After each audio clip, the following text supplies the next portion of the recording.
Ya, Anda kembali bersama kami dalam IDX Second Session Closing. Pemirsa, sejumlah pertanyaan sudah masuk melalui WhatsApp interaktif kami. Kita akan coba ulas satu persatu. Tapi sebelumnya, saya ingin ke Pak Andri terlebih dahulu untuk mengulas beberapa saham yang ternyata masuk dalam saham pilihan atau rekomendasi begitu ya. Pak Andri, hari ini saya dapat informasi ada BBRI, ICBP yang masuk dalam saham pilihan begitu. Kenapa kemudian akhirnya saham-saham ini masuk dalam saham pilihan dan rekomendasinya seperti apa sebetulnya? Ya, jadi kalau BBRI kan kita tahu dia leader di banking industri ya. Dan banking itu termasuk index mover. Jadi menurut saya saham ini layak dicermati ya. Walaupun kemarin itu sempat turun signifikan waktu terjadi COVID, tapi itu hampir semua kebanyakan saham terjadi penurunan yang signifikan. Dan kalau kita perhatikan harganya dari 4.700, kemudian dia turun sampai kisaran 2.100-an, kemudian sekarang sudah kembali di angka 4.270-an. Jadi hampir kembali mencapai level tertingginya dia di kisaran 4.600-4.750-an. Nah, tapi ini selama 1 minggu ini juga naiknya signifikan ya. Jadi mungkin saatnya untuk sell on strength dulu atau jual pada saat penguatan. Jadi kenapa ini termasuk saham blue chip atau saham leader dan di industrinya. Dan saya selalu merekomendasikan kepada investor itu untuk saham-saham yang juara atau pemimpin di dalam industrinya. Contohnya seperti tadi BNI dan Mandiri, kita lihat yang terbesar dalam market kapitalisasi juga kita tahu ada BRI di BUMN, kemudian ada BCA untuk swastanya. Kalau kita akan perhatikan jangka panjang ya grafiknya aja jelas gitu dari kiri ke kanan tuh dia naik. Ya kan beda dengan saham-saham yang secara fundamental itu kurang bagus ya. Tapi ini fundamental maupun teknikalnya menurut saya cukup rapi. Gitu. Oke, jadi itu menjadi beberapa poin pertimbangan begitu ya, rekomendasinya sell on strength untuk BBRI. Sementara ada sektor consumer yang juga masuk, ini ada ICBP, Pak Andri, bagaimana view-nya sebetulnya? Ya, kalau ICBP kan kita tahu ya, kalau consumer itu sektor defensif ya. Jadi saya termasuk kategori yang moderate mungkin ya, dalam hal trading maupun investasi. Jadi kalau kita bicara sektor consumer ini sektor yang anti krisis ya.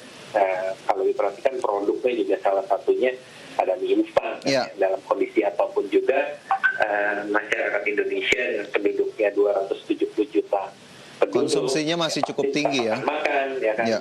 Nah seperti itu. Kalau kita perhatikan hari ini kenaikannya cukup signifikan ya, sekitar 4,6%. Atau sekitar hampir 5%. Nah, Indofood ini mendekati level resistennya di kisaran 10.600-an sampai 10.700-an, kurang lebih terdekatnya. Terus menembus angka ini mungkin bisa ke angka 11.250-an. Jadi kalau ICBP saya masih rekomendasikan jangka pendek, jangka menengah maupun jangka panjang untuk dikoleksi. Ya, kalau jangka pendek mungkin kita tunggu weakness ya. Tapi kalau mungkin untuk short term trading bisa melakukan buy on weakness hari ini, mungkin besok bisa untuk jualan seperti itu. Buy on weakness bisa dilakukan kembali ketika nanti ada kesempatan, dia biasanya konsolidasi dulu tuh, turun terus kemudian konsolidasi atau bergerak menyamping, baru dia melanjutkan kenaikan. Itu terbaca secara grafis kalau kita paham caranya.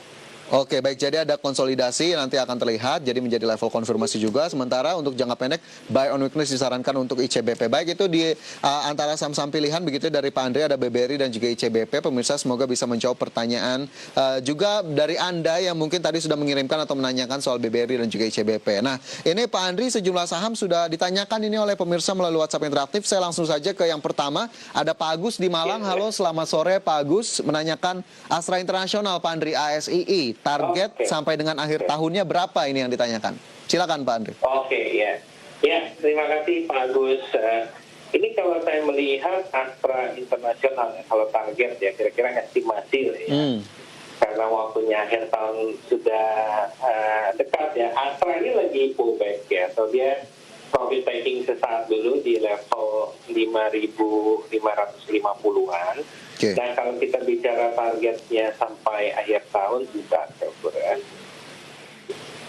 Oke. Jadi Oke. mungkin di sini ada resisten di kisaran 6.100 sampai 6.250-an. Nah, mudah-mudahan arahnya masih ke sana ya. Tapi kalau Oke. dilihat ya memang masih ada potensi untuk mengarah ke sana. Kalau indeksnya mendukung ya.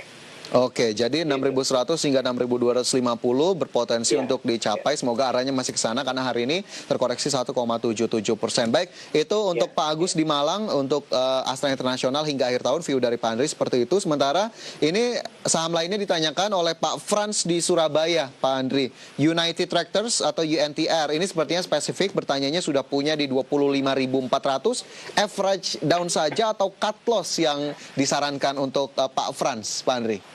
Oke, punya di berapa? 25.400. 25.400 Iya. ya. Ya, sekarang kalau kita bicara average up, berarti kita bicara Pak Frans ini masih punya tambahan atau cadangan kapital ya. Nah, kalau dilihat UNTR ini perusahaan yang cukup solid juga dari grup Astra. Kalau mau melakukan Average down? Pak, mungkin nanti ketika dia profit taking dulu nih, jadi mungkin di kisaran 23 ya, kurang lebih 23 sampai 22,5 sampai 23.000 lah. Gitu. Oke. Jadi kalau mau melakukan average ya, karena di sini saya melihat mungkin karena kondisi overall semua saham-saham blue chip termasuk IHSG itu juga sudah rawan koreksi. Ya sorry, saya agak gerak gambarnya karena ini harus menggeser kameranya. Nah, Oke. jadi kembali lagi kepada UNTR, Pak Frans mungkin nanti buy on weakness Pak untuk saham UNTR. Oke, tapi Seperti itu.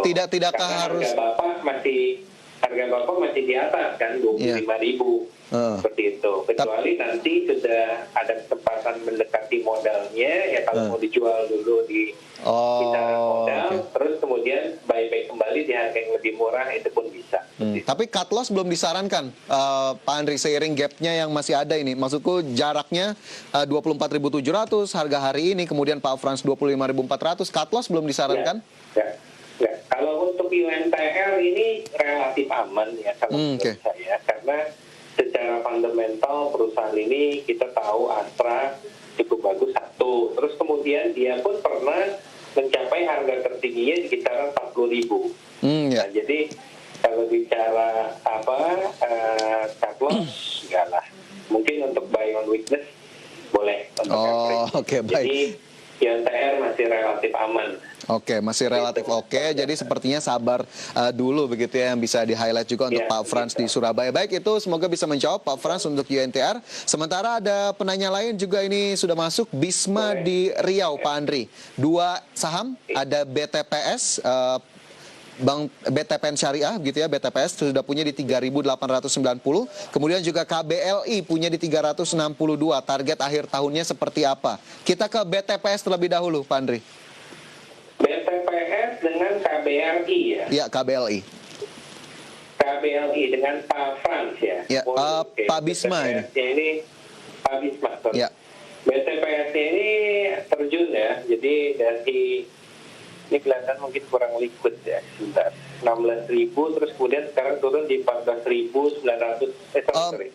4.240 BTPS, Pak Andri. Ya. Sebentar, BTPS. Oke, hari ini ditutup terkoreksi 0,7%. Iya, tapi secara weekly-nya, kalau saya lihat jangka panjangnya ini, sebentar. Ini masih tren naik ya. Oke. Sebentar. Jadi ada inverted head and shoulder. Oke, jika kita lihat juga ini secara year to date untuk BTPS terkoreksi 0,24%, sementara 6 bulan terakhir naik 103,85%. Oke.